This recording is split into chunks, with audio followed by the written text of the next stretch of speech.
Embryo transfer అయిన తర్వాత 14 days తర్వాత మనం బ్లడ్ టెస్ట్ చేస్తాం. బీటా హెచ్సిజీ అనే బ్లడ్ టెస్ట్ చేసి ప్రెగ్నెన్సీ కన్ఫర్మా కాదా అనేది మనం నిర్ధారిస్తాం. సో ఈ 14 day వెయిట్ పీరియడ్ అప్పుడు పేషెంట్ అడిగే క్వశ్చన్ ఏంటి అంటే కంప్లీట్ బెడ్ రెస్ట్ అవసరమా మేడం అని అడుగుతారు. కంప్లీట్ బెడ్ రెస్ట్ అవసరం లేదు, they can go to the office. But main thing ఏంటి అంటే ఏవైతే మెడికేషన్ చెప్పారో అవి ప్రాపర్ గా కరెక్ట్ టైంలో వేసుకోవాలి. స్లీప్ ప్యాటర్న్ ప్రాపర్ గా మెయింటైన్ చేయాలి. రొటీన్ యాక్టివిటీస్ ఏమి మీరు రిస్ట్రిక్ట్ చేయాల్సిన అవసరం లేదు during that 14 day wait period. And then second question what usually they will ask is కొంతమందికి క్రాంపింగ్ సిమ్టమ్స్, లేకపోతే బ్లోటింగ్, బ్రెస్ట్ టెండర్నెస్, లేకపోతే కొంతమందికి అసలు సిమ్టమ్సే ఉండవు.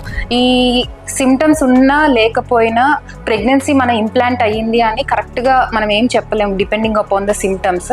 సో మనం ఖచ్చితంగా 14 days తర్వాత బ్లడ్ టెస్ట్ చేసి మాత్రమే కన్ఫర్మ్ చేసుకుంటాం. ఎందుకంటే ప్రొజెస్ట్రాన్ ఏదైతే ప్రెగ్నెన్సీ సపోర్ట్కి యూస్ చేస్తామో దానివల్ల కూడా ఇవే సిమ్టమ్స్ మనకి వస్తాయి. కాబట్టి ఖచ్చితంగా సిమ్టమ్స్ ఉంటేనే ప్రెగ్నెన్సీ ఉంది, సిమ్టమ్స్ లేకపోతే ప్రెగ్నెన్సీ లేదు అని మనం ఏం చెప్పలేం. సో నెక్స్ట్ క్వశ్చన్ ఏంటి అంటే should we take pregnancy test at home? Continuous గా చేస్తూ ఉంటారు కొంతమంది.